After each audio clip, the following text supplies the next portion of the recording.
પ્રાણીઓની શુદ્ધિ કરનારા 12 છે.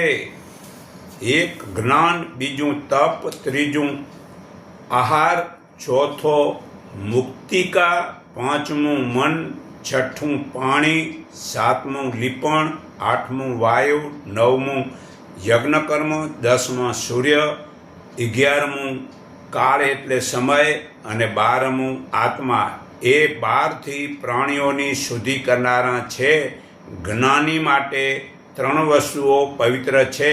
એક ગાય તરસ છૂટે એટલું જળ એક વીરડામાં ભરેલું હોય અને તેમાં વાસ કે ગંધ નથી તો તે જળ પવિત્ર છે.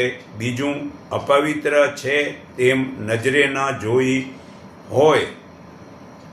ત્રીજું મનમાં શંકા નથી તેને પવિત્ર છે. જે કાયમ શુદ્ધ શું છે? કારીગર, માળી વગેરેના હાથ, બજારમાં રાંધ્યા વિનાનું જે કાંઈ વેચાય તે, અને જ્ઞાનીને મળેલી ભિક્ષાનું ભોજન હંમેશા પવિત્ર છે. સ્ત્રીઓનું મુખ નિત્ય પવિત્ર છે અને ફળ પાલતી પક્ષીની ચાંચ પવિત્ર છે. દોઈતી વખતે વાછડું અને મૃગ પકડતી વખતે શિકારીના કૂતરો શુદ્ધ હોય છે. આ મનુસ્મૃતિ પાના નંબર 113, શ્લોક 13 અને 114 પાના અને શ્લોક નંબર 106 અને 130માં પુરાવો છે. ને ગીતા અધ્યાય 2 શ્લોક 45માં હે અર્જુન, વેદો સત્વ, રજસ અને તામસ એવા 3 ગુણોવાળા વિષયોવાળા છે. તું 3 ગુણોથી અલ્પિત થઈ જા.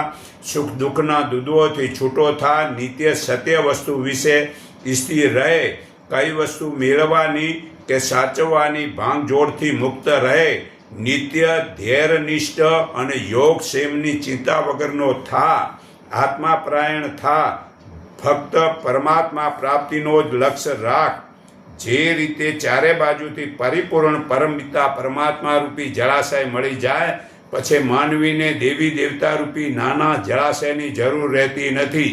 જે પુરુષને બ્રહ્મ જ્ઞાન પ્રાપ્ત થાય છે તેને પછી વેદશાસ્ત્રની જરૂર રહેતી નથી.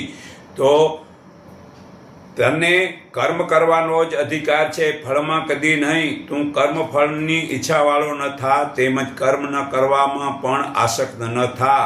હે અર્જુન, તું યોગમાં રહી ફળ વિશેની આસક્તિ તજી દઈ સીધી અસિદ્ધિમાં સમાન થઈ કર્મ કર.